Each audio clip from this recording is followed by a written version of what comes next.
Introduction to Judges. The title of this book, Judges, describes the type of leaders that God raised up for Israel after Joshua. Joshua led Israel in the conquest and settlement of the Promised Land.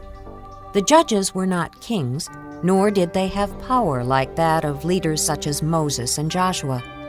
These judges were Spirit-appointed military leaders who took action when Israel needed to be delivered from foreign oppressors. God had not given Israel a leader after Joshua.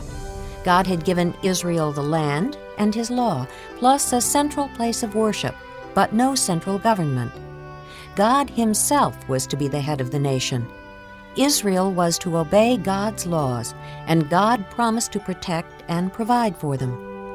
The book of Judges records the cycle of the nation Israel as the people repeatedly fell into sin and idolatry, were oppressed by foreign powers, then cried to the Lord for help, and then were rescued by a judge who would deliver them to serve God again.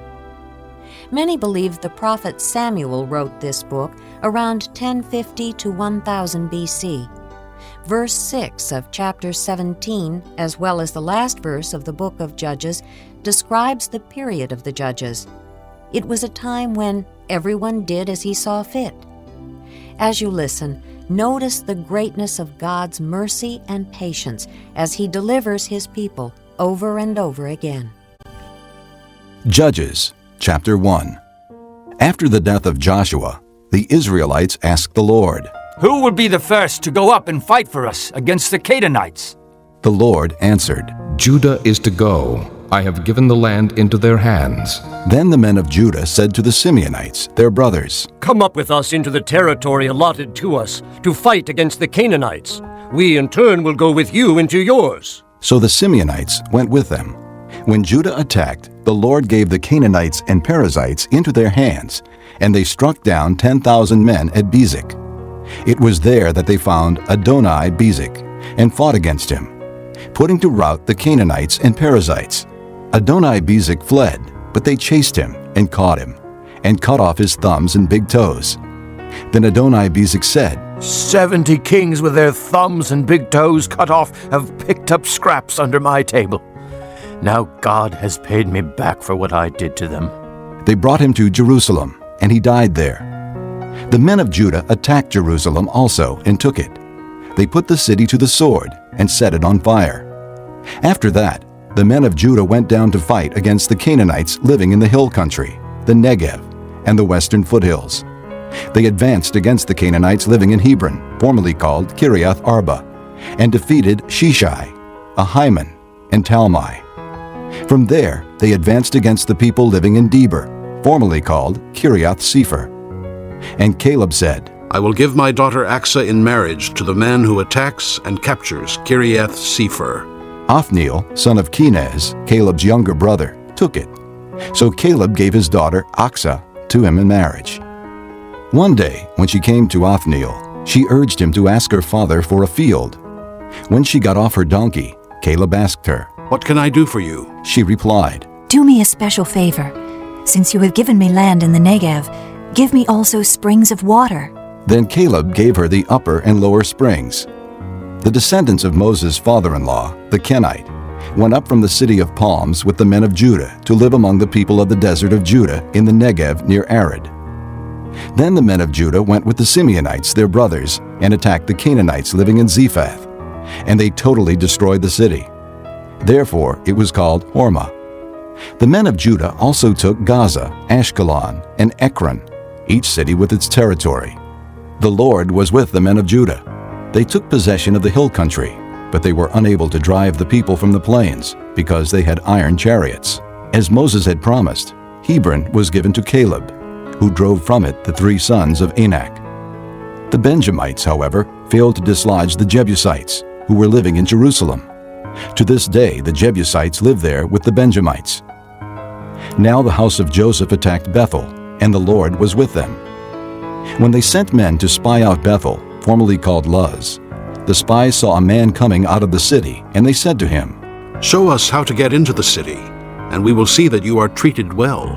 So he showed them, and they put the city to the sword, but spared the man and his whole family. He then went to the land of the Hittites, where he built a city and called it Luz, which is its name to this day. But Manasseh did not drive out the people of Beth-shan, or Taanach, or Dor, or Ibleam, or Megiddo, and their surrounding settlements. For the Canaanites were determined to live in that land. When Israel became strong, they pressed the Canaanites into forced labor, but never drove them out completely. Nor did Ephraim drive out the Canaanites living in Gezer, but the Canaanites continued to live there among them. Neither did Zebulun drive out the Canaanites living in Kitron, or Nahalal, who remained among them.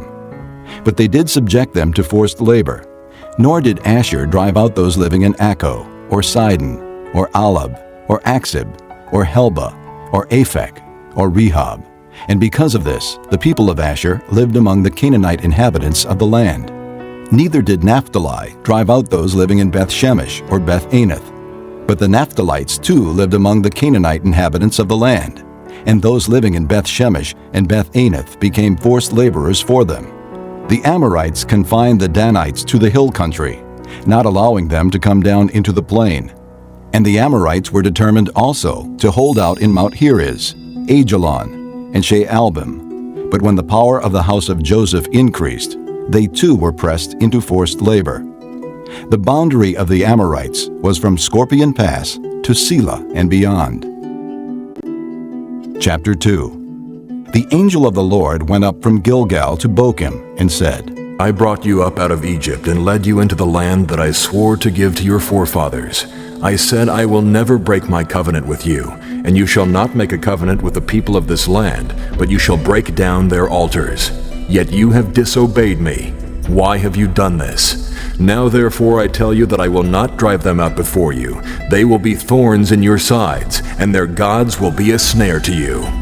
When the angel of the Lord had spoken these things to all the Israelites, the people wept aloud, and they called that place Bochim. There they offered sacrifices to the Lord. After Joshua had dismissed the Israelites, they went to take possession of the land, each to his own inheritance. The people served the Lord throughout the lifetime of Joshua and of the elders who outlived him and who had seen all the great things the Lord had done for Israel. Joshua, son of Nun, the servant of the Lord, died at the age of 110, and they buried him in the land of his inheritance, at Timnath-Heres, in the hill country of Ephraim, north of Mount Gaash. After that whole generation had been gathered to their fathers, another generation grew up, who knew neither the Lord nor what he had done for Israel. Then the Israelites did evil in the eyes of the Lord and served the Baals. They forsook the Lord, the God of their fathers, who had brought them out of Egypt. They followed and worshipped various gods of the peoples around them. They provoked the Lord to anger, because they forsook him and served Baal and the Ashtoreths. In his anger against Israel, the Lord handed them over to raiders who plundered them. He sold them to their enemies all around, whom they were no longer able to resist. Whenever Israel went out to fight, the hand of the Lord was against them to defeat them, just as he had sworn to them. They were in great distress. Then the Lord raised up judges who saved them out of the hands of these raiders. Yet they would not listen to their judges, but prostituted themselves to other gods and worshipped them. Unlike their fathers, they quickly turned from the way in which their fathers had walked, the way of obedience to the Lord's commands.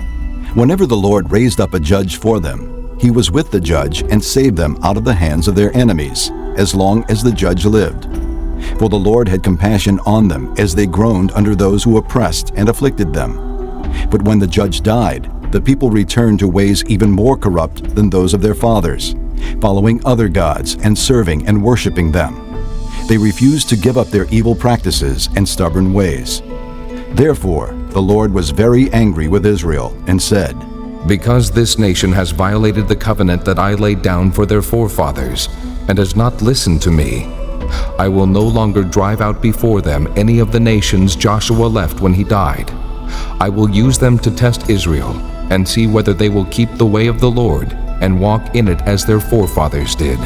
The Lord had allowed those nations to remain. He did not drive them out at once by giving them into the hands of Joshua. Chapter 3. These are the nations the Lord left to test all those Israelites who had not experienced any of the wars in Canaan. He did this only to teach warfare to the descendants of the Israelites who had not had previous battle experience. The 5 rulers of the Philistines, all the Canaanites, the Sidonians, and the Hivites living in the Lebanon mountains from Mount Baal Hermon to Lebo Hamath. They were left to test the Israelites to see whether they would obey the Lord's commands, which he had given their forefathers through Moses. The Israelites lived among the Canaanites, Hittites, Amorites, Perizzites, Hivites, and Jebusites. They took their daughters in marriage and gave their own daughters to their sons and served their gods. The Israelites did evil in the eyes of the Lord. They forgot the Lord their God and served the Baals and the Asherahs. The anger of the Lord burned against Israel, so that he sold them into the hands of Cushan-Rishathaim, king of Aram-Naharaim, to whom the Israelites were subject for 8 years. But when they cried out to the Lord, he raised up for them a deliverer, Othniel, son of Kenaz, Caleb's younger brother, who saved them. The Spirit of the Lord came upon him, so that he became Israel's judge and went to war. The Lord gave Cushan-Rishathaim, king of Aram, into the hands of Othniel, who overpowered him. So the land had peace for 40 years, until Othniel, son of Kenaz, died. Once again, the Israelites did evil in the eyes of the Lord. And because they did this evil, the Lord gave Eglon, king of Moab, power over Israel. Getting the Ammonites and Amalekites to join him, Eglon came and attacked Israel, and they took possession of the city of palms. The Israelites were subject to Eglon, king of Moab, for 18 years. Again the Israelites cried out to the Lord, and he gave them a deliverer, Ehud, a left-handed man, the son of Gera, the Benjamite. The Israelites sent him with tribute to Eglon, king of Moab. Now Ehud had made a double-edged sword about 1.5 feet long, which he strapped to his right thigh under his clothing. He presented the tribute to Eglon, king of Moab, who was a very fat man. After Ehud had presented the tribute, he sent on their way the men who had carried it. At the idols near Gilgal, he himself turned back and said, "I have a secret message for you, O king." The king said, Quiet! and all his attendants left him. Ehud then approached him while he was sitting alone in the upper room of his summer palace and said, "I have a message from God for you." As the king rose from his seat, Ehud reached with his left hand, drew the sword from his right thigh, and plunged it into the king's belly. Even the handle sank in after the blade, which came out his back. Ehud did not pull the sword out, and the fat closed in over it. Then Ehud went out to the porch. He shut the doors of the upper room behind him and locked them. After he had gone, the servants came and found the doors of the upper room locked. They said, He must be relieving himself in the inner room of the house. They waited to the point of embarrassment, but when he did not open the doors of the room, they took a key and unlocked them. There they saw their lord fallen to the floor, dead. While they waited, Ehud got away. He passed by the idols and escaped to Seirah.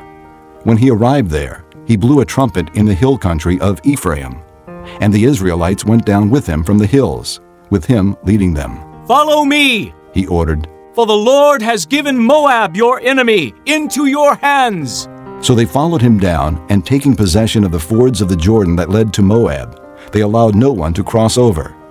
At that time, they struck down about 10,000 Moabites, all vigorous and strong. Not a man escaped. That day, Moab was made subject to Israel, and the land had peace for 80 years. After Ehud came Shamgar, son of Anath, who struck down 600 Philistines with an ox goad. He too saved Israel. Chapter 4. After Ehud died, the Israelites once again did evil in the eyes of the Lord. So the Lord sold them into the hands of Jabin, a king of Canaan, who reigned in Hazor. The commander of his army was Sisera, who lived in Haroshath Hagoyim. Because he had 900 iron chariots and had cruelly oppressed the Israelites for 20 years, they cried to the Lord for help. Deborah, a prophetess, the wife of Lapidoth, was leading Israel at that time. She held court under the palm of Deborah between Ramah and Bethel in the hill country of Ephraim, and the Israelites came to her to have their disputes decided. She sent for Barak, son of Abinoam from Kedesh in Naphtali, and said to him, The Lord, the God of Israel, commands you. Go, take with you 10,000 men of Naphtali and Zebulun, and lead the way to Mount Tabor. I will lure Sisera, the commander of Jabin's army with his chariots and his troops, to the Kishon River and give him into your hands." Barak said to her, If you go with me, I will go. But if you don't go with me, I won't go. "Very well, Deborah said. I will go with you. But because of the way you are going about this, the honor will not be yours, for the Lord will hand Sisera over to a woman." So Deborah went with Barak to Kedesh, where he summoned Zebulun and Naphtali. 10,000 men followed him, and Deborah also went with him. Now Heber the Kenite had left the other Kenites, the descendants of Hobab, Moses' brother-in-law, and pitched his tent by the great tree in Zaananim near Kedesh. When they told Sisera that Barak, son of Abinoam, had gone up to Mount Tabor, Sisera gathered together his 900 iron chariots and all the men with him, from Harosheth Hagoyim to the Kishon River. Then Deborah said to Barak, "Go! This is the day the Lord has given Sisera into your hands. Has not the Lord gone ahead of you?" So Barak went down Mount Tabor, followed by 10,000 men. At Barak's advance, the Lord routed Sisera and all his chariots and army by the sword, and Sisera abandoned his chariot and fled on foot. But Barak pursued the chariots and army as far as Harosheth Hagoyim. All the troops of Sisera fell by the sword. Not a man was left. Sisera, however, fled on foot to the tent of Jael, the wife of Heber the Kenite, because there were friendly relations between Jabin king of Hazor and the clan of Heber the Kenite. Jael went out to meet Sisera and said to him, "Come, my lord. Come right in. Don't be afraid." So he entered her tent, and she put a covering over him. "I'm thirsty," he said. "Please give me some water." She opened a skin of milk, gave him a drink, and covered him up. "Stand in the doorway of the tent," he told her. "If someone comes by and asks you, 'Is anyone here?' say no." But Jael, Heber's wife, picked up a tent peg and a hammer and went quietly to him while he lay fast asleep, exhausted. She drove the peg through his temple into the ground, and he died. Barak came by in pursuit of Sisera, and Jael went out to meet him. "Come," she said. "I will show you the man you're looking for." So he went in with her, and there lay Sisera with the tent peg through his temple, dead. On that day God subdued Jabin, the Canaanite king, before the Israelites. And the hand of the Israelites grew stronger and stronger against Jabin, the Canaanite king, until they destroyed him. Chapter 5. On that day Deborah and Barak, son of Abinoam, sang this song. When the princes in Israel take the lead, when the people willingly offer themselves, praise the Lord. Hear this, you kings. Listen, you rulers. I will sing to the Lord, I will sing. I will make music to the Lord, the God of Israel. O Lord, when you went out from Seir, when you marched from the land of Edom, the earth shook, the heavens poured, the clouds poured down water. The mountains quaked before the Lord, the one of Sinai, before the Lord, the God of Israel. In the days of Shamgar, son of Anath, in the days of Jael, the roads were abandoned. Travelers took to winding paths. Village life in Israel ceased until I, Deborah, arose a mother in Israel. When they chose new gods, war came to the city gates, and not a shield or spear was seen among 40,000 in Israel. My heart is with Israel's princes, with the willing volunteers among the people. Praise the Lord! You who ride on white donkeys, sitting on your saddle blankets, and you who walk along the road, consider the voice of the singers at the watering places. They recite the righteous acts of the Lord, the righteous acts of his warriors in Israel. Then the people of the Lord went down to the city gates. Wake up, Deborah. Wake up, break out in song. Arise, O Barak. Take captive your captives, O son of Abinoam. Then the men who were left came down to the nobles. The people of the Lord came to me with the mighty. Some came from Ephraim, whose roots were in Amalek. Benjamin was with the people who followed you. From Makir captains came down, from Zebulun those who bear a commander's staff. The princes of Issachar were with Deborah. Yes, Issachar was with Barak, rushing after him into the valley. In the districts of Reuben there was much searching of heart. Why did you stay among the campfires to hear the whistling for the flocks? In the districts of Reuben there was much searching of heart. Gilead stayed beyond the Jordan. And Dan, why did he linger by the ships? Asher remained on the coast and stayed in his coves. The people of Zebulun risked their very lives. So did Naphtali on the heights of the field. Kings came. They fought. The kings of Canaan fought at Taanach by the waters of Megiddo, but they carried off no silver, no plunder. From the heavens the stars fought. From their courses they fought against Sisera.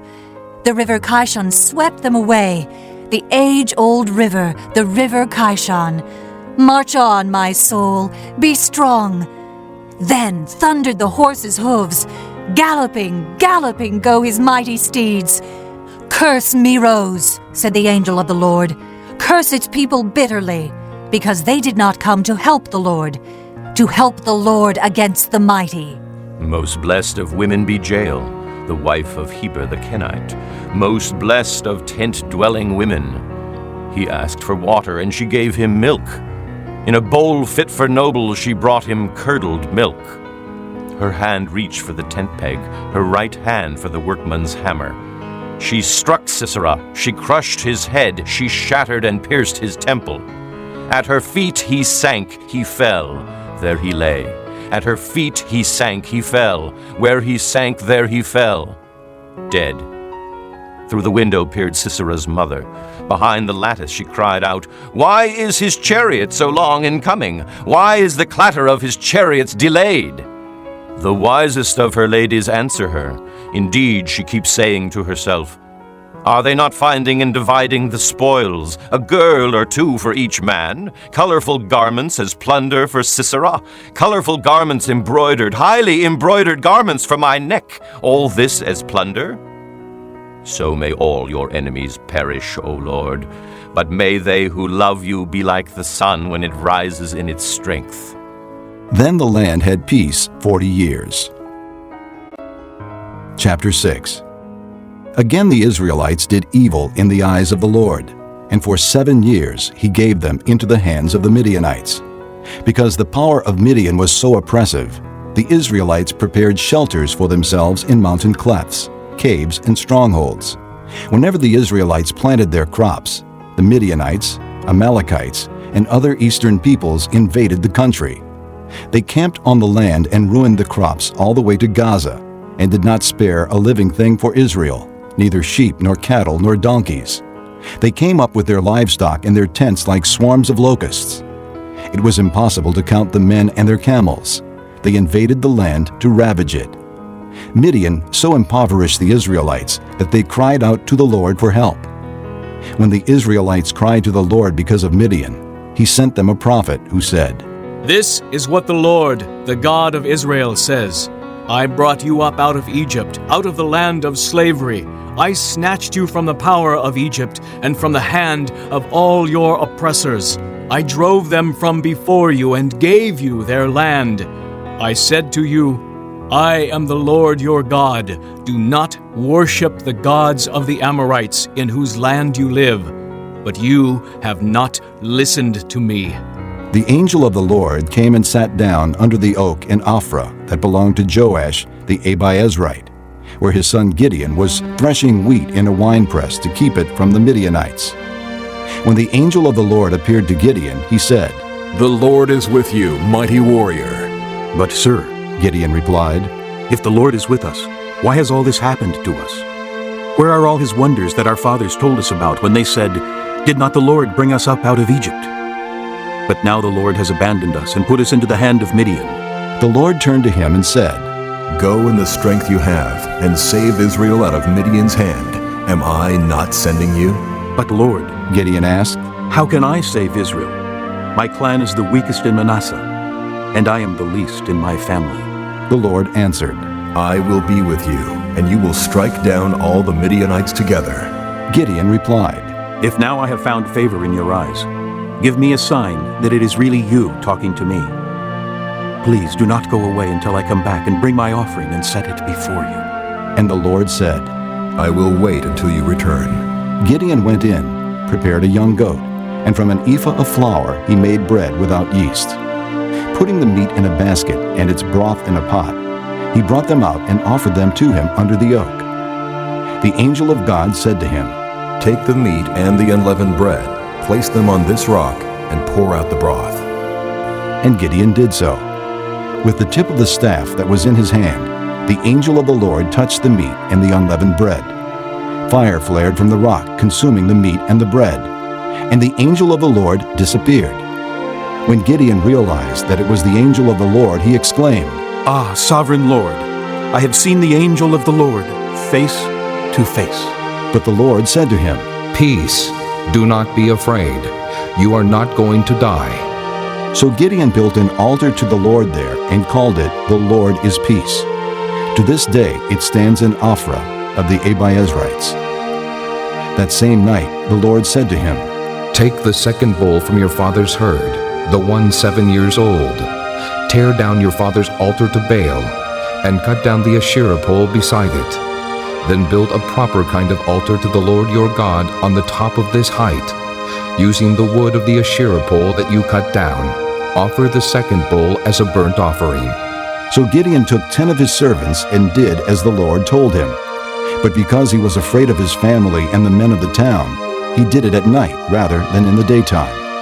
In the morning when the men of the town got up, there was Baal's altar, demolished, with the Asherah pole beside it cut down, and the second bull sacrificed on the newly built altar.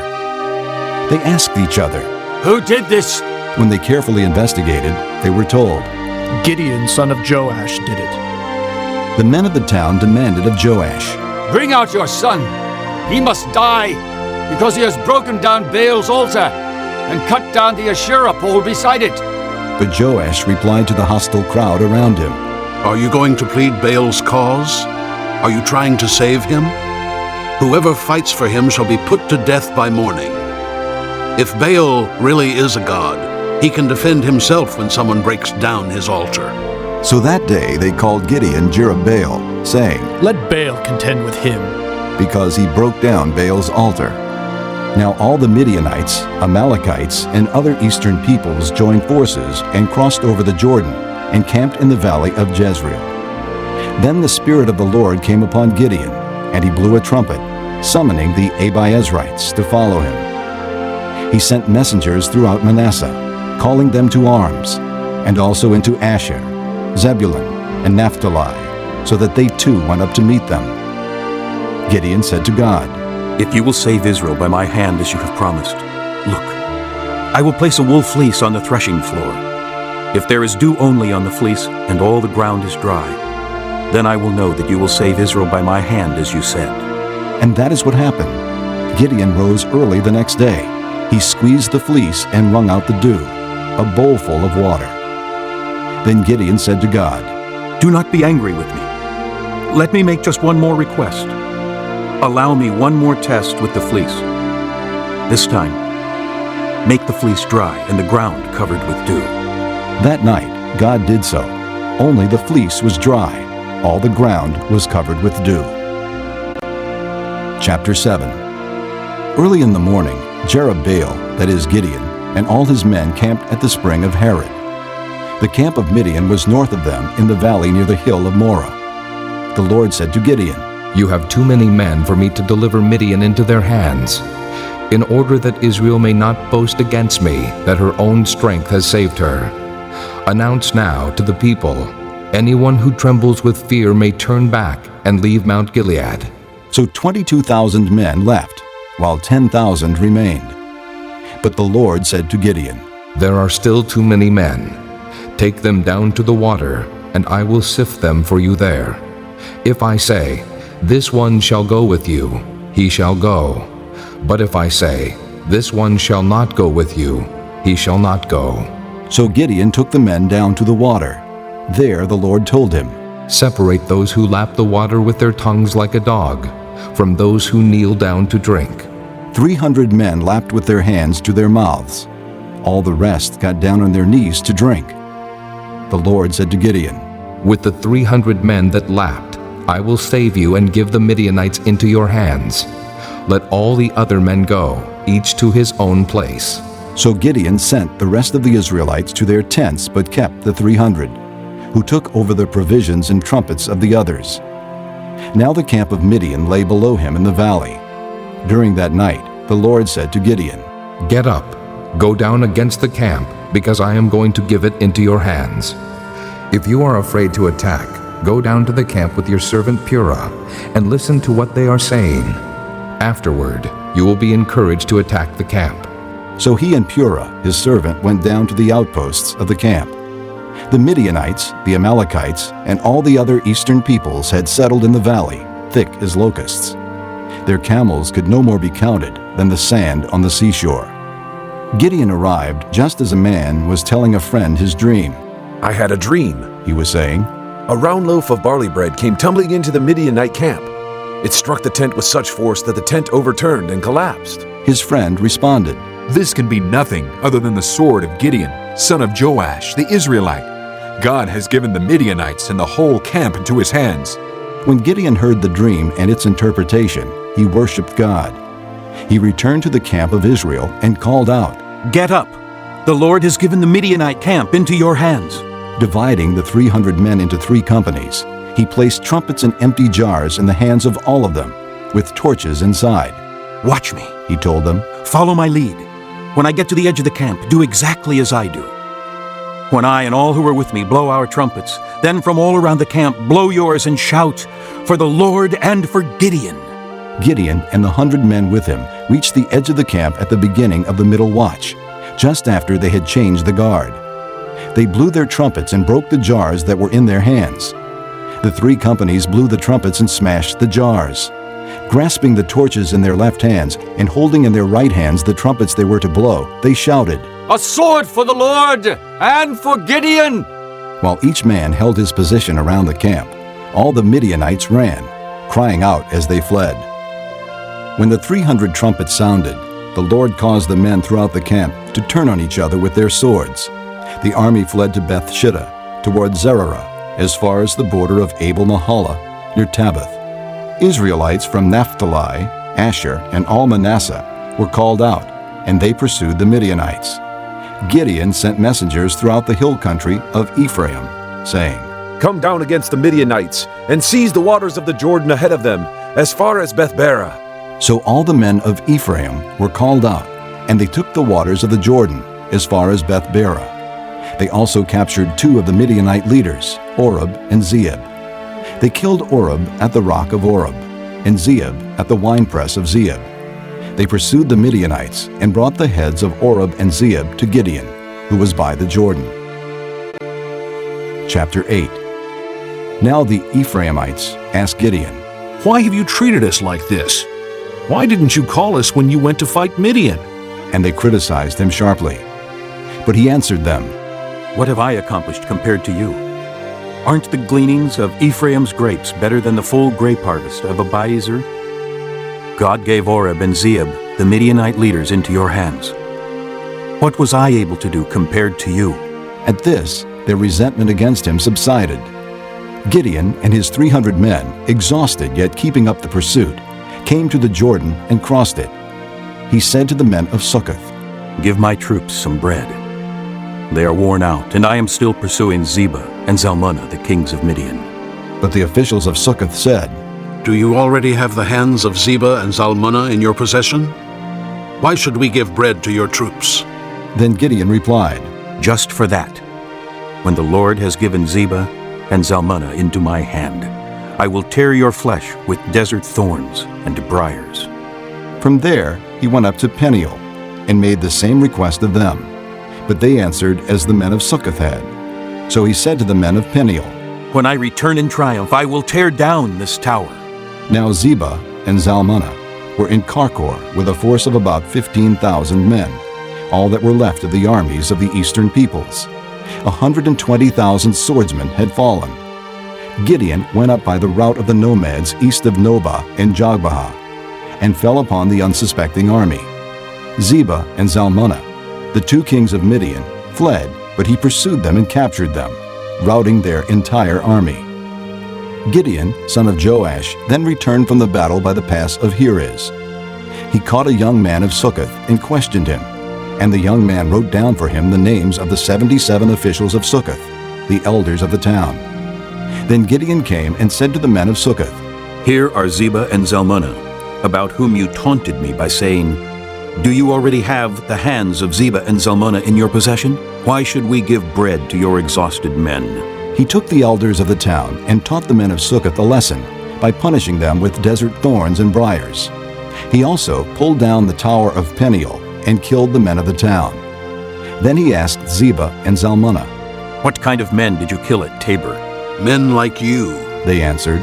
"each one with the bearing of a prince." Gideon replied, "Those were my brothers, the sons of my own mother. As surely as the Lord lives, if you had spared their lives, I would not kill you." Turning to Jether, his oldest son, he said, "Kill them." But Jether did not draw his sword, because he was only a boy and was afraid.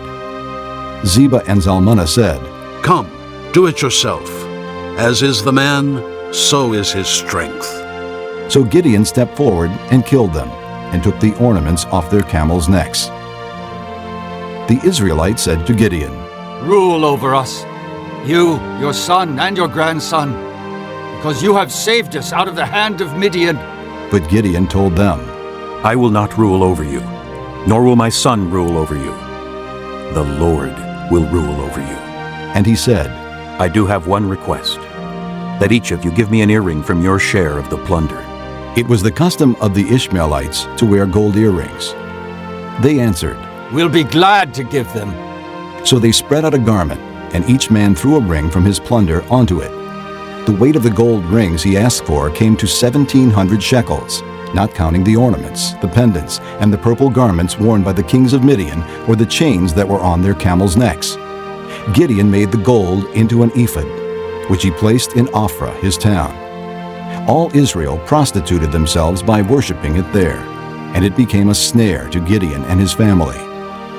Thus Midian was subdued before the Israelites and did not raise its head again. During Gideon's lifetime, the land enjoyed peace 40 years. Jerubbaal, son of Joash, went back home to live. He had 70 sons of his own, for he had many wives. His concubine, who lived in Shechem, also bore him a son, whom he named Abimelech. Gideon, son of Joash, died at a good old age, and was buried in the tomb of his father Joash in Ophrah of the Abiezrites. No sooner had Gideon died than the Israelites again prostituted themselves to the Baals. They set up Baal-berith as their god, and did not remember the Lord their God, who had rescued them from the hands of all their enemies on every side. They also failed to show kindness to the family of Jerubbaal, that is Gideon, for all the good things he had done for them. Chapter 9. Abimelech, son of Jerubbaal, went to his mother's brothers in Shechem, and said to them and to all his mother's clan, Ask all the citizens of Shechem, which is better for you, to have all 70 of Jerubbaal's sons rule over you, or just one man? Remember, I am your flesh and blood. When the brothers repeated all this to the citizens of Shechem, they were inclined to follow Abimelech, for they said, He is our brother. They gave him 70 shekels of silver from the temple of Baal-berith, and Abimelech used it to hire reckless adventurers, who became his followers.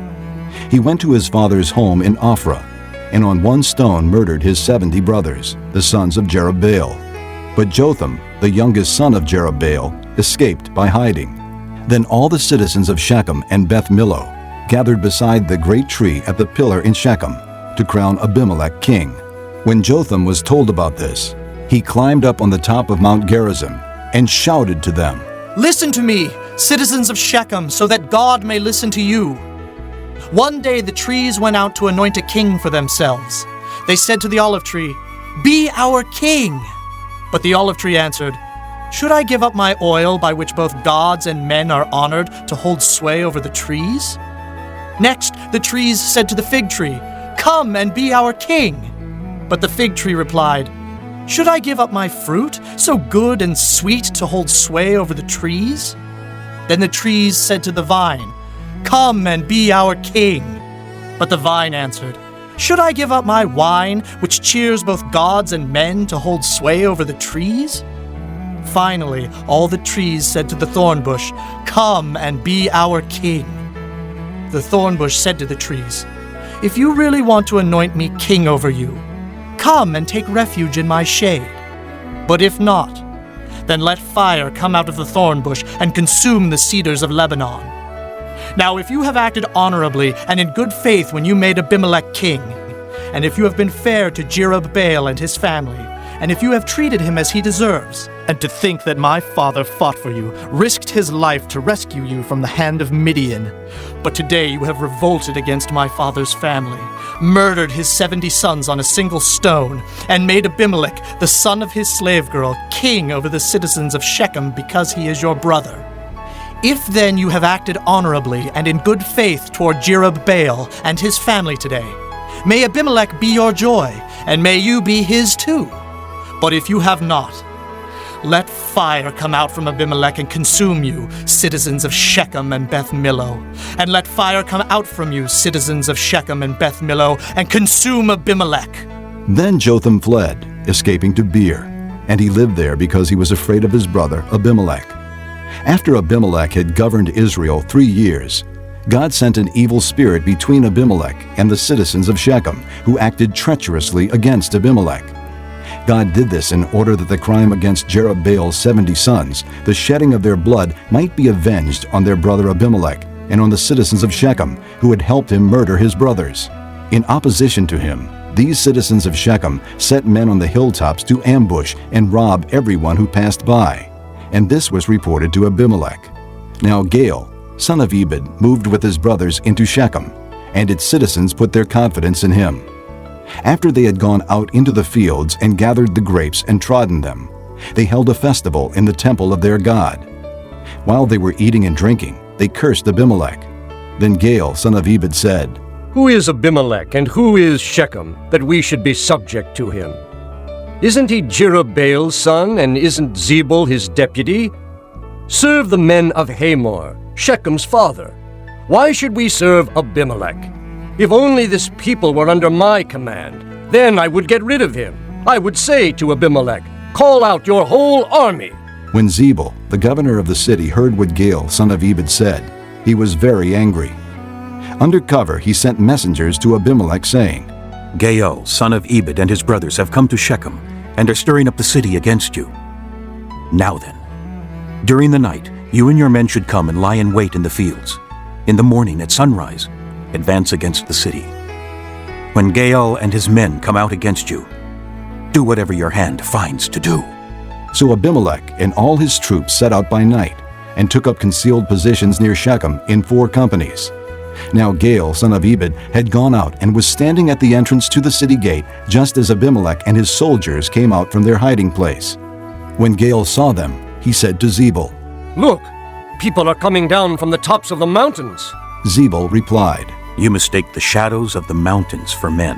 But Gaal spoke up again, "Look, people are coming down from the center of the land, and a company is coming from the direction of the soothsayer's tree." Then Zebul said to him, "Where is your big talk now, you who said, 'Who is Abimelech that we should be subject to him?' Aren't these the men you ridiculed? Go out and fight them."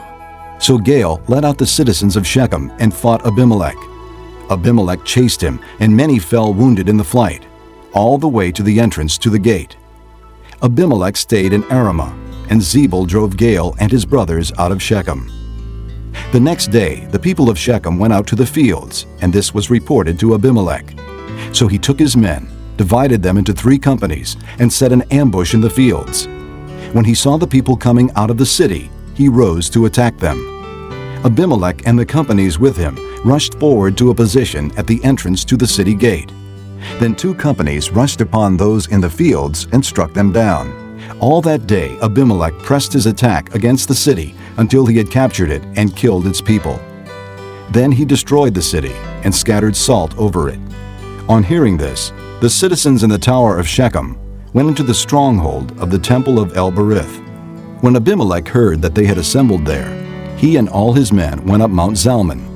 He took an axe and cut off some branches, which he lifted to his shoulders. He ordered the men with him, "Quick, Do what you have seen me do." So all the men cut branches and followed Abimelech. They piled them against the stronghold and set it on fire over the people inside. So all the people in the tower of Shechem, about 1,000 men and women, also died. Next, Abimelech went to Thebez and besieged it and captured it. Inside the city, however, was a strong tower, to which all the men and women, all the people of the city, fled. They locked themselves in and climbed up on the tower roof. Abimelech went to the tower and stormed it. But as he approached the entrance to the tower to set it on fire, a woman dropped an upper millstone on his head and cracked his skull. Hurriedly, he called to his armor-bearer, "Draw your sword and kill me, so that they can't say, 'A woman killed him.'" So his servant ran him through, and he died. When the Israelites saw that Abimelech was dead, they went home. Thus God repaid the wickedness that Abimelech had done to his father by murdering his 70 brothers. God also made the men of Shechem pay for all their wickedness. The curse of Jotham, son of Jerubbaal, came on them. Chapter 10. After the time of Abimelech, a man of Issachar, Tola, son of Puah, the son of Dodo, rose to save Israel. He lived in Shamer, in the hill country of Ephraim. He led Israel 23 years. Then he died, and was buried in Shamer. He was followed by Jair of Gilead, who led Israel 22 years. He had 30 sons, who rode 30 donkeys. They controlled 30 towns in Gilead, which to this day are called Havoth Jair. When Jair died, he was buried in Canaan. Again the Israelites did evil in the eyes of the Lord. They served the Baals and the Ashtoreths and the gods of Aram, the gods of Sidon, the gods of Moab, the gods of the Ammonites, and the gods of the Philistines. And because the Israelites forsook the Lord and no longer served him, he became angry with them. He sold them into the hands of the Philistines and the Ammonites, who that year shattered and crushed them. For 18 years they oppressed all the Israelites on the east side of the Jordan in Gilead, the land of the Amorites. The Ammonites also crossed the Jordan to fight against Judah, Benjamin, and the house of Ephraim, and Israel was in great distress. Then the Israelites cried out to the Lord, "We have sinned against you, forsaking our God and serving the Baals." The Lord replied, "When the Egyptians, the Amorites, the Ammonites, the Philistines, the Sidonians, the Amalekites, and the Maonites oppressed you, and you cried to me for help, did I not save you from their hands? But you have forsaken me and served other gods. So I will no longer save you. Go and cry out to the gods you have chosen. Let them save you when you are in trouble." But the Israelites said to the Lord, "We have sinned. Do with us whatever you think best, but please rescue us now." Then they got rid of the foreign gods among them and served the Lord, and he could bear Israel's misery no longer. When the Ammonites were called to arms and camped in Gilead, the Israelites assembled and camped at Mizpah. The leaders of the people of Gilead said to each other, "Whoever will launch the attack against the Ammonites will be the head of all those living in Gilead." Chapter 11. Jephthah, the Gileadite, was a mighty warrior. His father was Gilead. His mother was a prostitute. Gilead's wife also bore him sons, and when they were grown up, they drove Jephthah away. "You are not going to get any inheritance in our family," they said, "because you are the son of another woman." So Jephthah fled from his brothers and settled in the land of Tob, where a group of adventurers gathered around him and followed him. Sometime later, when the Ammonites made war on Israel, the elders of Gilead went to get Jephthah from the land of Tob. "Come," they said, "be our commander, so we can fight the Ammonites." Jephthah said to them, "Didn't you hate me and drive me from my father's house? Why do you come to me now when you're in trouble?" The elders of Gilead said to him, "Nevertheless, we are turning to you now. Come with us to fight the Ammonites, and you will be our head over all who live in Gilead." Jephthah answered, "Suppose you take me back to fight the Ammonites, and the Lord gives them to me. Will I really be your head?" The elders of Gilead replied, "The Lord is our witness. We will certainly do as you say." So Jephthah went with the elders of Gilead, and the people made him head and commander over them. And he repeated all his words before the Lord in Mizpah. Then Jephthah sent messengers to the Ammonite king with the question, What do you have against us that you have attacked our country? The king of the Ammonites answered Jephthah's messengers, When Israel came up out of Egypt, they took away my land from the Arnon to the Jabbok, all the way to the Jordan. Now give it back peaceably. Jephthah sent back messengers to the Ammonite king, saying, This is what Jephthah says. Israel did not take the land of Moab or the land of the Ammonites. But when they came up out of Egypt, Israel went through the desert to the Red Sea and on to Kadesh. Then Israel sent messengers to the king of Edom, saying, Give us permission to go through your country. But the king of Edom would not listen. They sent also to the king of Moab, and he refused. So Israel stayed at Kadesh. Next they traveled through the desert, skirted the lands of Edom and Moab, passed along the eastern side of the country of Moab, and camped on the other side of the Arnon. They did not enter the territory of Moab, for the Arnon was its border. Then Israel sent messengers to Sihon, king of the Amorites, who ruled in Heshbon, and said to him, Let us pass through your country to our own place. Sihon, however, did not trust Israel to pass through his territory. He mustered all his men and encamped at Jahaz, and fought with Israel. Then the Lord, the God of Israel, gave Sihon and all his men into Israel's hands, and they defeated them. Israel took over all the land of the Amorites who lived in that country, capturing all of it from the Arnon to the Jabbok, and from the desert to the Jordan. Now since the Lord, the God of Israel, has driven the Amorites out before his people Israel, what right have you to take it over? Will you not take what your god Chemosh gives you? Likewise, whatever the Lord our God has given us, we will possess. Are you better than Balak, son of Zippor, king of Moab? Did he ever quarrel with Israel or fight with them? For 300 years Israel occupied Heshbon, Aroer, the surrounding settlements, and all the towns along the Arnon. Why didn't you retake them during that time? I have not wronged you, but you are doing me wrong by waging war against me. Let the Lord, the judge, decide the dispute this day between the Israelites and the Ammonites. The king of Ammon, however, paid no attention to the message Jephthah sent him. Then the Spirit of the Lord came upon Jephthah. He crossed Gilead and Manasseh, passed through Mizpah of Gilead, and from there he advanced against the Ammonites. And Jephthah made a vow to the Lord. If you give the Ammonites into my hands, whatever comes out of the door of my house to meet me when I return in triumph from the Ammonites will be the Lord's, and I will sacrifice it as a burnt offering. Then Jephthah went over to fight the Ammonites, and the Lord gave them into his hands. He devastated 20 towns from Aroer to the vicinity of Minnith, as far as Abel-keramim. Thus Israel subdued Ammon. When Jephthah returned to his home in Mizpah, who should come out to meet him but his daughter, dancing to the sound of tambourines? She was an only child. Except for her, he had neither son nor daughter. When he saw her, he tore his clothes and cried, Oh, my daughter, you have made me miserable and wretched, because I have made a vow to the Lord that I cannot break. My father, she replied, you have given your word to the Lord. Do to me just as you promised, now that the Lord has avenged you of your enemies, the Ammonites. But grant me this one request, she said. Give me 2 months to roam the hills and weep with my friends, because I will never marry. You may go, he said. And he let her go for 2 months. She and the girls went into the hills and wept because she would never marry.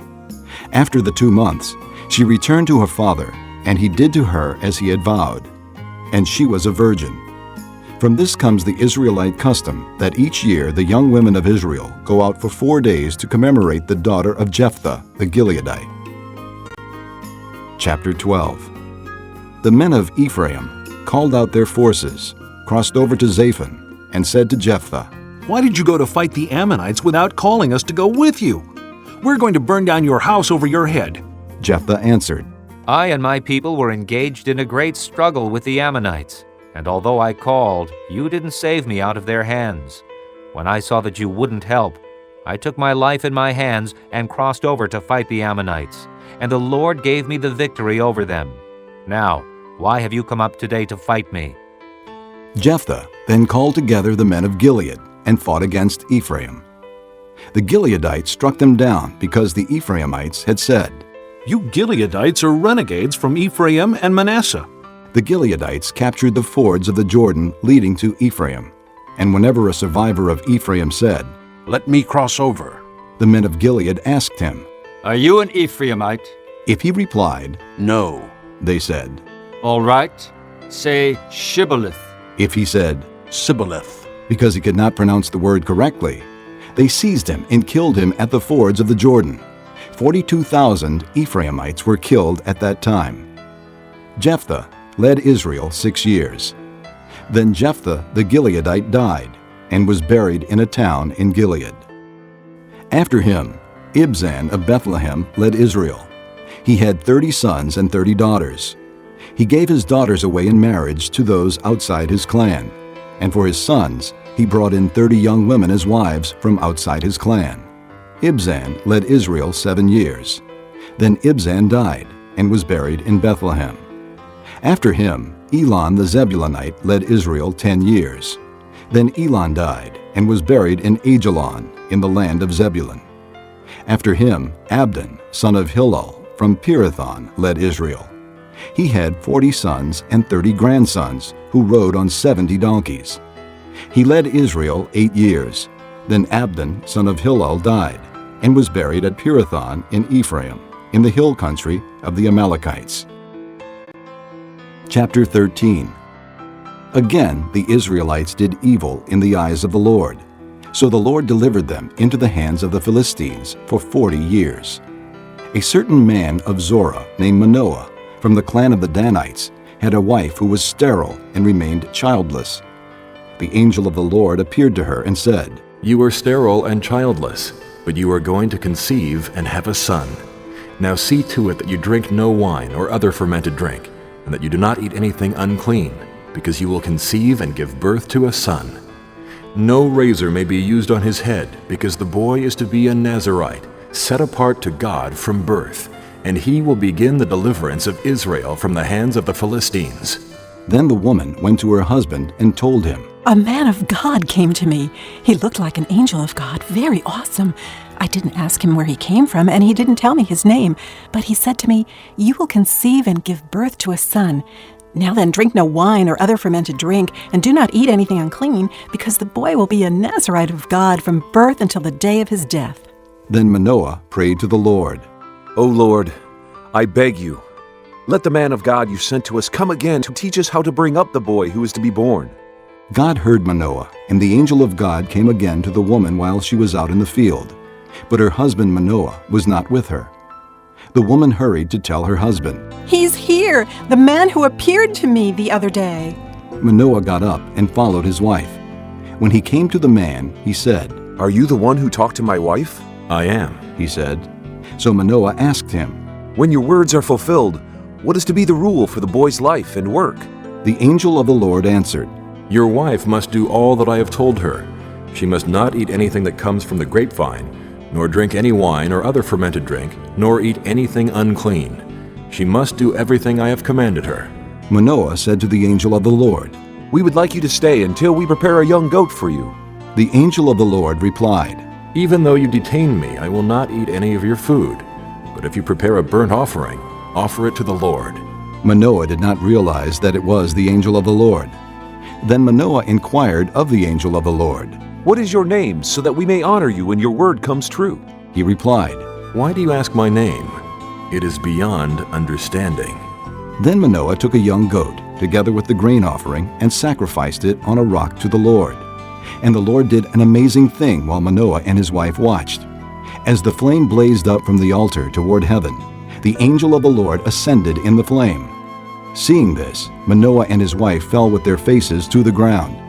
When the angel of the Lord did not show himself again to Manoah and his wife, Manoah realized that it was the angel of the Lord. "We are doomed to die," he said to his wife. "We have seen God." But his wife answered, "If the Lord had meant to kill us, he would not have accepted a burnt offering and grain offering from our hands, nor shown us all these things or now told us this." The woman gave birth to a boy and named him Samson. He grew, and the Lord blessed him. And the Spirit of the Lord began to stir him while he was in Mahanadan, between Zorah and Eshtaol. Chapter 14. Samson went down to Timnah and saw there a young Philistine woman. When he returned, he said to his father and mother, I have seen a Philistine woman in Timnah. Now get her for me as my wife. His father and mother replied, Isn't there an acceptable woman among your relatives or among all our people? Must you go to the uncircumcised Philistines to get a wife? But Samson said to his father, Get her for me. She's the right one for me. His parents did not know that this was from the Lord, who was seeking an occasion to confront the Philistines, for at that time they were ruling over Israel. Samson went down to Timnah together with his father and mother. As they approached the vineyards of Timnah, suddenly a young lion came roaring toward him. The Spirit of the Lord came upon him in power, so that he tore the lion apart with his bare hands, as he might have torn a young goat. But he told neither his father nor his mother what he had done. Then he went down and talked with the woman, and he liked her. Some time later, when he went back to marry her, he turned aside to look at the lion's carcass. In it was a swarm of bees and some honey, which he scooped out with his hands and ate as he went along. When he rejoined his parents, he gave them some, and they too ate it. But he did not tell them that he had taken the honey from the lion's carcass. Now his father went down to see the woman, and Samson made a feast there, as was customary for bridegrooms. When he appeared, he was given 30 companions. Let me tell you a riddle, Samson said to them. If you can give me the answer within the 7 days of the feast, I will give you 30 linen garments and 30 sets of clothes. If you can't tell me the answer, you must give me 30 linen garments and 30 sets of clothes. Tell us your riddle, they said. Let's hear it. He replied, Out of the eater, something to eat. Out of the strong, something sweet. For 3 days they could not give the answer. On the 4th day, they said to Samson's wife, Coax your husband into explaining the riddle for us, or we will burn you and your father's household to death. Did you invite us here to rob us?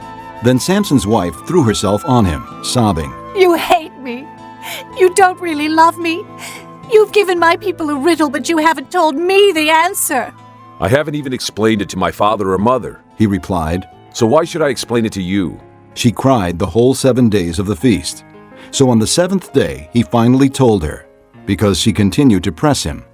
She in turn explained the riddle to her people.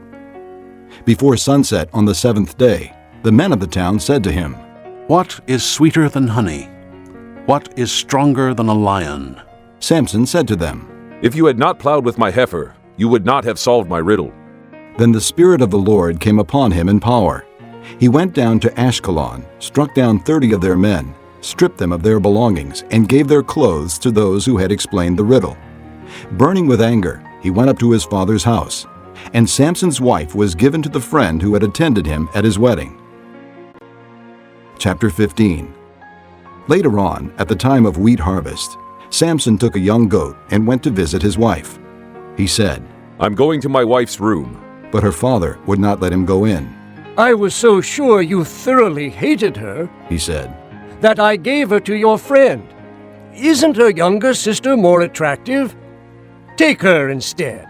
Samson said to them, This time I have a right to get even with the Philistines. I will really harm them. So he went out and caught 300 foxes and tied them tail to tail in pairs. He then fastened a torch to every pair of tails, lit the torches, and let the foxes loose in the standing grain of the Philistines.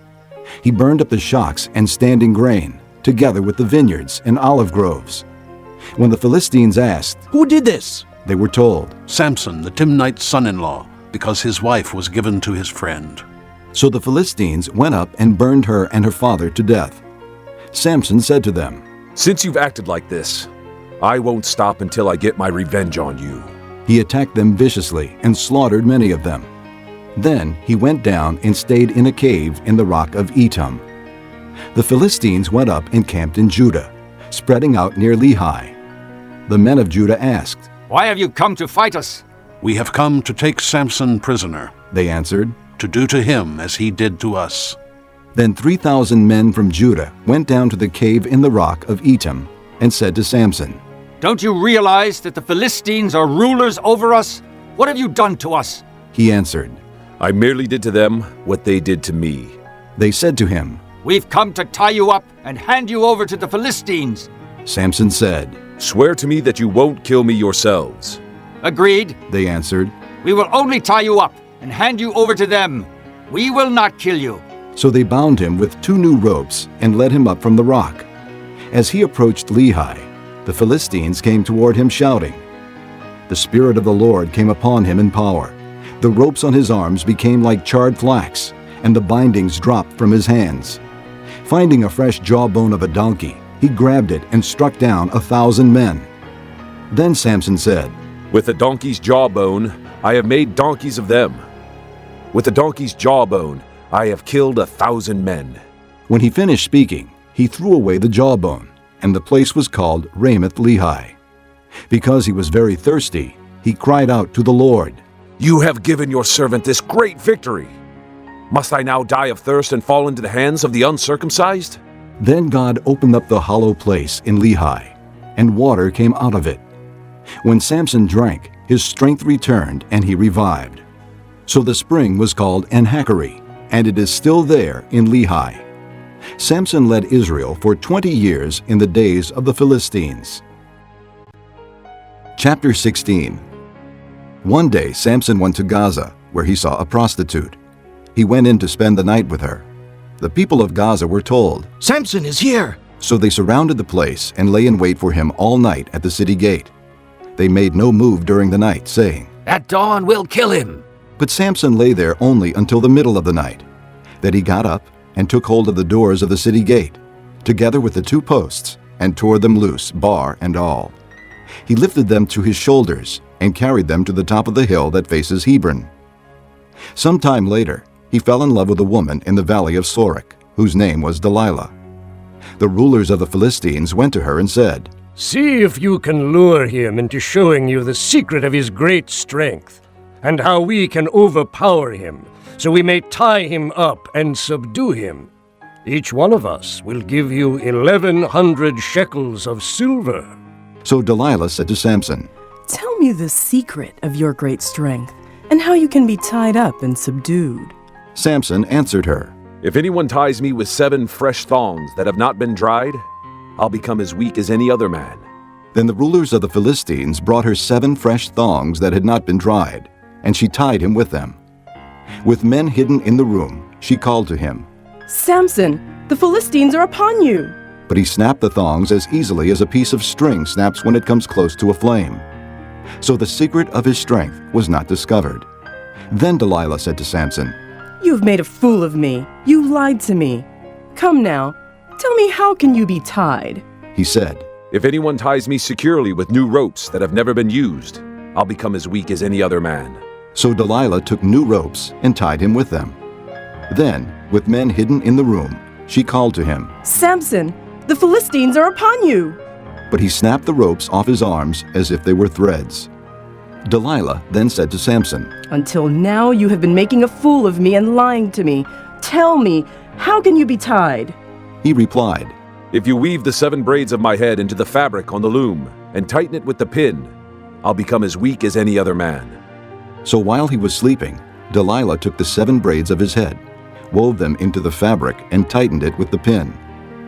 Again she called to him, Samson, the Philistines are upon you! He awoke from his sleep and pulled up the pin and the loom with the fabric. Then she said to him, How can you say I love you when you won't confide in me? This is the 3rd time you have made a fool of me and haven't told me the secret of your great strength. With such nagging, she prodded him day after day until he was tired to death. So he told her everything. No razor has ever been used on my head, he said, because I have been a Nazirite set apart to God since birth. If my head were shaved, my strength would leave me, and I would become as weak as any other man. When Delilah saw that he had told her everything, she sent word to the rulers of the Philistines. Come back once more. He has told me everything. So the rulers of the Philistines returned with the silver in their hands. Having put him to sleep on her lap, she called a man to shave off the 7 braids of his hair, and so began to subdue him. And his strength left him. Then she called, Samson, the Philistines are upon you! He awoke from his sleep and thought, I'll go out as before and shake myself free. But he did not know that the Lord had left him. Then the Philistines seized him, gouged out his eyes, and took him down to Gaza. Binding him with bronze shackles, they set him to grinding in the prison. But the hair on his head began to grow again after it had been shaved. Now the rulers of the Philistines assembled to offer a great sacrifice to Dagon their god and to celebrate, saying, Our God has delivered Samson, our enemy, into our hands. When the people saw him, they praised their God, saying, Our God has delivered our enemy into our hands, the one who laid waste our land and multiplied our slain. While they were in high spirits, they shouted, Bring out Samson to entertain us. So they called Samson out of the prison, and he performed for them. When they stood him among the pillars, Samson said to the servant who held his hand, Put me where I can feel the pillars that support the temple, so that I may lean against them. Now the temple was crowded with men and women. All the rulers of the Philistines were there, and on the roof were about 3,000 men and women watching Samson perform. Then Samson prayed to the Lord, O sovereign Lord, remember me. O God, please strengthen me just once more, and let me with one blow get revenge on the Philistines for my 2 eyes. Then Samson reached toward the 2 central pillars on which the temple stood. Bracing himself against them, his right hand on the one and his left hand on the other, Samson said, Let me die with the Philistines. Then he pushed with all his might, and down came the temple on the rulers and all the people in it. Thus he killed many more when he died than while he lived. Then his brothers and his father's whole family went down to get him. They brought him back and buried him between Zorah and Eshtaol in the tomb of Manoah his father. He had led Israel 20 years. Chapter 17. Now a man named Micah from the hill country of Ephraim said to his mother, The 1,100 shekels of silver that were taken from you and about which I heard you utter a curse, I have that silver with me. I took it. Then his mother said, The Lord bless you, my son. When he returned the 1,100 shekels of silver to his mother, she said, I solemnly consecrate my silver to the Lord, for my son to make a carved image and to cast idol. I will give it back to you. So he returned the silver to his mother, and she took 200 shekels of silver and gave them to a silversmith, who made them into the image and the idol. And they were put in Micah's house. Now this man Micah had a shrine, and he made an ephod and some idols, and installed one of his sons as his priest. In those days Israel had no king. Everyone did as he saw fit. A young Levite from Bethlehem in Judah, who had been living within the clan of Judah, left that town in search of some other place to stay. On his way, he came to Micah's house in the hill country of Ephraim. Micah asked him, Where are you from? I'm a Levite from Bethlehem in Judah, he said, and I'm looking for a place to stay. Then Micah said to him, Live with me and be my father and priest, and I'll give you 10 shekels of silver a year, your clothes and your food. So the Levite agreed to live with him, and the young man was to him like one of his sons.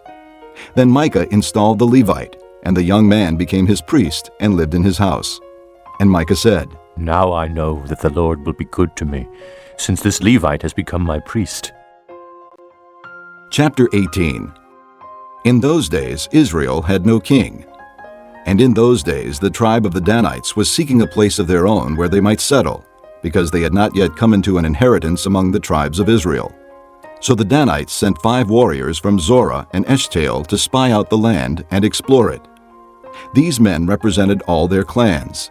They told them, Go, explore the land. The men entered the hill country of Ephraim and came to the house of Micah, where they spent the night. When they were near Micah's house, they recognized the voice of the young Levite. So they turned in there and asked him, Who brought you here? What are you doing in this place? Why are you here?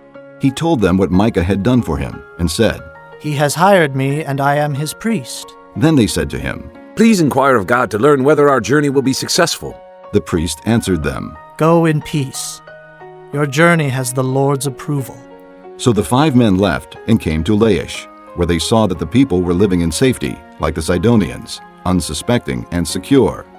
And since their land lacked nothing, they were prosperous. Also, they lived a long way from the Sidonians and had no relationship with anyone else.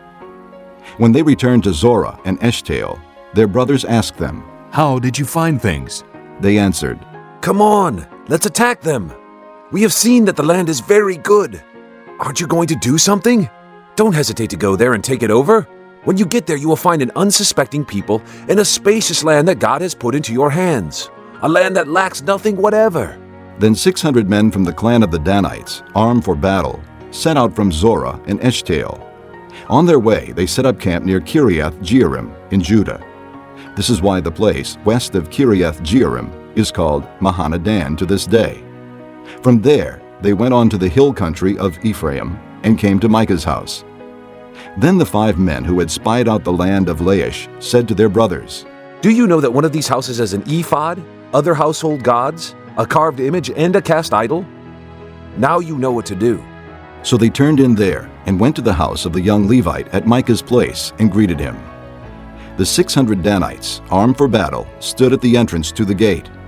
The 5 men who had spied out the land went inside and took the carved image, the ephod, the other household gods, and the cast idol, while the priest and the 600 armed men stood at the entrance to the gate.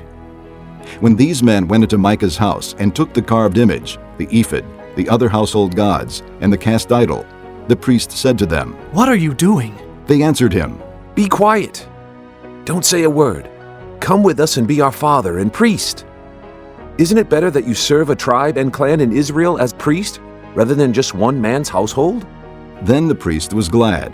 He took the ephod, the other household gods, and the carved image, and went along with the people. Putting their little children, their livestock, and their possessions in front of them, they turned away and left. When they had gone some distance from Micah's house, the men who lived near Micah were called together and overtook the Danites. As they shouted after them, the Danites turned and said to Micah, What's the matter with you that you called out your men to fight? He replied, You took the gods I made and my priest and went away. What else do I have?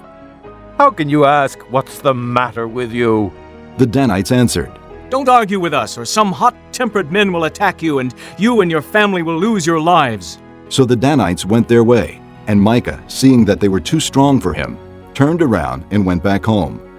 Then they took what Micah had made and his priest, and went on to Laish against a peaceful and unsuspecting people. They attacked them with the sword and burned down their city. There was no one to rescue them, because they lived a long way from Sidon and had no relationship with anyone else. The city was in a valley near Beth Rehob. The Danites rebuilt the city and settled there. They named it Dan, after their forefather Dan, who was born to Israel, though the city used to be called Laish. There, the Danites set up for themselves the idols, and Jonathan, son of Gershom, the son of Moses, and his sons were priests for the tribe of Dan until the time of the captivity of the land.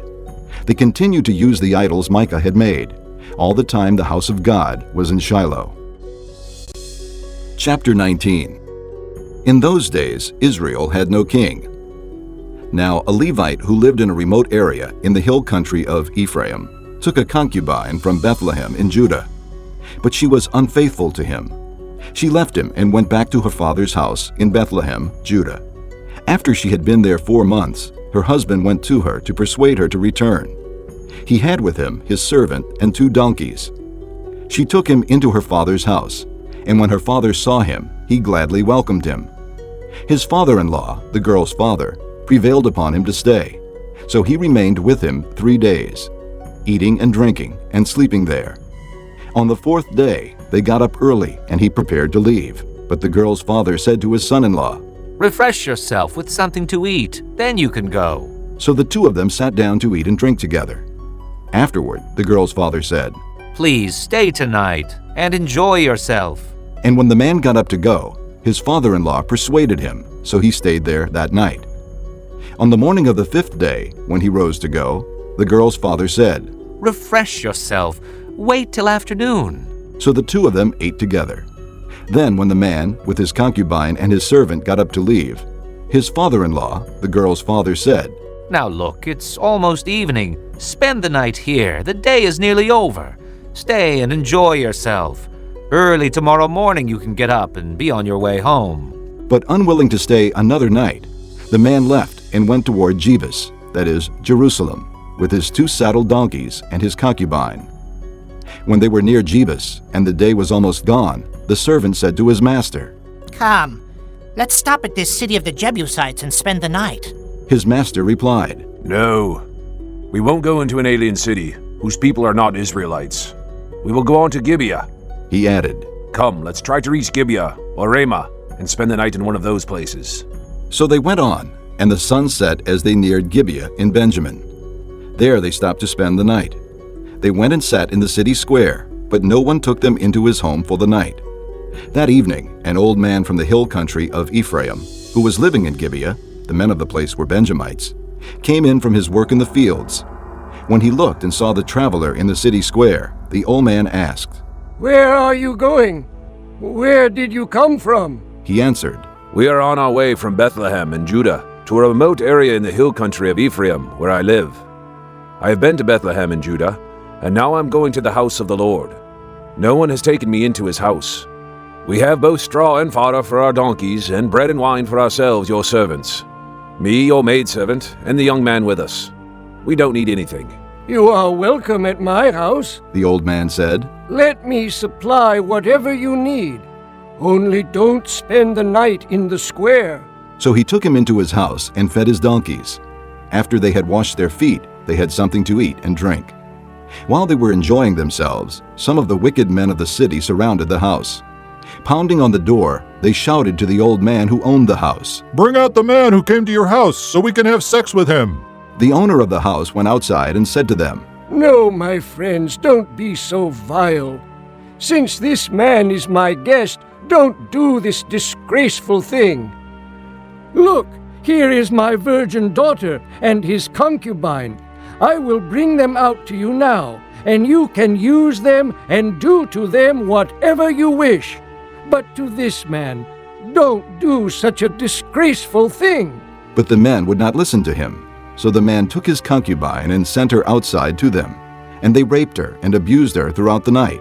And at dawn they let her go. At daybreak the woman went back to the house where her master was staying, fell down at the door, and lay there until daylight. When her master got up in the morning and opened the door of the house and stepped out to continue on his way, there lay his concubine, fallen in the doorway of the house, with her hands on the threshold. He said to her, Get up, let's go. But there was no answer. Then the man put her on his donkey and set out for home.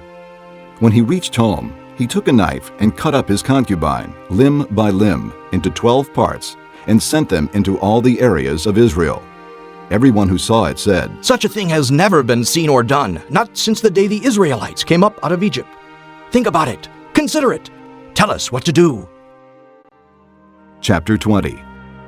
Then all the Israelites from Dan to Beersheba, and from the land of Gilead, came out as one man, and assembled before the Lord in Mizpah. The leaders of all the people of the tribes of Israel took their places in the assembly of the people of God, 400,000 soldiers armed with swords. The Benjamites heard that the Israelites had gone up to Mizpah. Then the Israelites said, Tell us how this awful thing happened. So the Levite, the husband of the murdered woman, said, I and my concubine came to Gibeah in Benjamin to spend the night. During the night the men of Gibeah came after me and surrounded the house, intending to kill me. They raped my concubine, and she died. I took my concubine, cut her into pieces, and set one piece to each region of Israel's inheritance, because they committed this lewd and disgraceful act in Israel. Now, all you Israelites, speak up and give your verdict. All the people rose as one man, saying, None of us will go home. No, not one of us will return to his house. But now this is what we'll do to Gibeah. We'll go up against it as the lot directs. We'll take 10 men out of every 100 from all the tribes of Israel, and 100 from 1,000, and 1,000 from 10,000 to get provisions for the army. Then, when the army arrives at Gibeah in Benjamin, it can give them what they deserve for all this vileness done in Israel.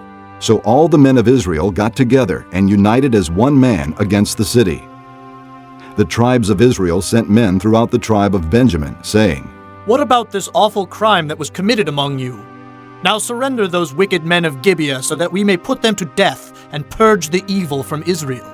But the Benjamites would not listen to their fellow Israelites. From their towns they came together at Gibeah to fight against the Israelites.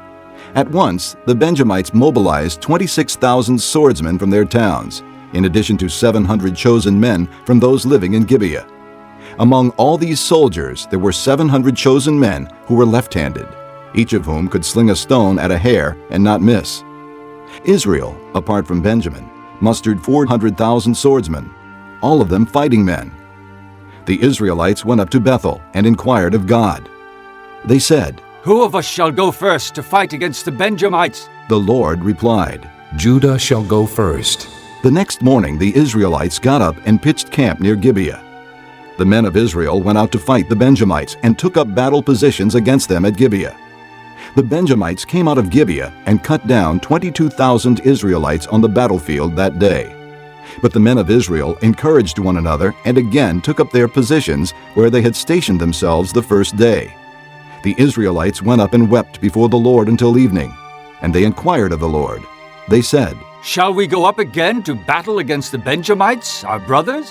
The Lord answered, "Go up against them." Then the Israelites drew near to Benjamin the second day. This time, when the Benjamites came out from Gibeah to oppose them, they cut down another 18,000 Israelites, all of them armed with swords. Then the Israelites, all the people, went up to Bethel, and there they sat weeping before the Lord. They fasted that day until evening, and presented burnt offerings and fellowship offerings to the Lord. And the Israelites inquired of the Lord. In those days the ark of the covenant of God was there, with Phinehas, son of Eleazar, the son of Aaron, ministering before it. They asked, "Shall we go up again to battle with Benjamin, our brother, or not?" The Lord responded, "Go, for tomorrow I will give them into your hands." Then Israel set an ambush around Gibeah. They went up against the Benjamites on the third day and took up positions against Gibeah, as they had done before. The Benjamites came out to meet them and were drawn away from the city. They began to inflict casualties on the Israelites as before, so that about 30 men fell in the open field and on the roads, the one leading to Bethel and the other to Gibeah.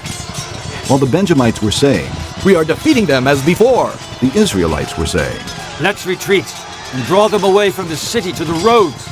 All the men of Israel moved from their places and took up positions at Baal Tamar, and the Israelite ambush charged out of its place on the west of Gibeah. Then 10,000 of Israel's finest men made a frontal attack on Gibeah. The fighting was so heavy that the Benjamites did not realize how near disaster was. The Lord defeated Benjamin before Israel, and on that day the Israelites struck down 25,100 Benjamites, all armed with swords. Then the Benjamites saw that they were beaten. Now the men of Israel had given way before Benjamin, because they relied on the ambush they had set near Gibeah. The men who had been in ambush made a sudden dash into Gibeah, spread out, and put the whole city to the sword. The men of Israel had arranged with the ambush that they should send up a great cloud of smoke from the city, and then the men of Israel would turn in the battle. The Benjamites had begun to inflict casualties on the men of Israel, about 30, and they said, "We are defeating them as in the first battle." But when the column of smoke began to rise from the city, the Benjamites turned and saw the smoke of the whole city going up into the sky. Then the men of Israel turned on them, and the men of Benjamin were terrified, because they realized that disaster had come upon them. So they fled before the Israelites in the direction of the desert, but they could not escape the battle. And the men of Israel, who came out of the towns, cut them down there. They surrounded the Benjamites, chased them, and easily overran them in the vicinity of Gibeah on the east. 18,000 Benjamites fell, all of them valiant fighters. As they turned and fled toward the desert to the rock of Rimmon, the Israelites cut down 5,000 men along the roads. They kept pressing after the Benjamites as far as Gidom, and struck down 2,000 more. On that day, 25,000 Benjamite swordsmen fell, all of them valiant fighters. But 600 men turned and fled into the desert to the rock of Rimmon, where they stayed 4 months. The men of Israel went back to Benjamin and put all the towns to the sword, including the animals and everything else they found. All the towns they came across they set on fire. Chapter 21. The men of Israel had taken an oath at Mizpah. "Not one of us will give his daughter in marriage to a Benjamite." The people went to Bethel, where they sat before God until evening, raising their voices and weeping bitterly. "O Lord, the God of Israel," they cried, "why has this happened to Israel? Why should one tribe be missing from Israel today?" Early the next day, the people built an altar and presented burnt offerings and fellowship offerings. Then the Israelites asked, "Who from all the tribes of Israel has failed to assemble before the Lord?" For they had taken a solemn oath that anyone who failed to assemble before the Lord at Mizpah should certainly be put to death. Now the Israelites grieved for their brothers, the Benjamites. "Today one tribe is cut off from Israel," they said. "How can we provide wives for those who are left, since we have taken an oath by the Lord not to give them any of our daughters in marriage?" Then they asked, "Which one of the tribes of Israel failed to assemble before the Lord at Mizpah?" They discovered that no one from Jabesh-Gilead had come to the camp for the assembly. For when they counted the people, they found that none of the people of Jabesh-Gilead were there. So the assembly sent 12,000 fighting men with instructions to go to Jabesh-Gilead and put to the sword those living there, including the women and children. "This is what you are to do," they said. "Kill every male and every woman who is not a virgin." They found among the people living in Jabesh-Gilead 400 young women who had never slept with a man, and they took them to the camp at Shiloh in Canaan. Then the whole assembly sent an offer of peace to the Benjamites at the rock of Rimmon. So the Benjamites returned at that time and were given the women of Jabesh-Gilead who had been spared, but there were not enough for all of them. The people grieved for Benjamin because the Lord had made a gap in the tribes of Israel. And the elders of the assembly said, "With the women of Benjamin destroyed, how shall we provide wives for the men who are left? The Benjamite survivors must have heirs," they said, "so that a tribe of Israel will not be wiped out. We can't give them our daughters as wives, since we Israelites have taken this oath. Cursed be anyone who gives a wife to a Benjamite. But look, there is the annual festival of the Lord in Shiloh to the north of Bethel, and east of the road that goes from Bethel to Shechem, and to the south of Lebonah." So they instructed the Benjamites, saying, "Go and hide in the vineyards and watch. When the girls of Shiloh come out to join in the dancing, then rush from the vineyards, and each of you seize a wife from the girls of Shiloh, and go to the land of Benjamin.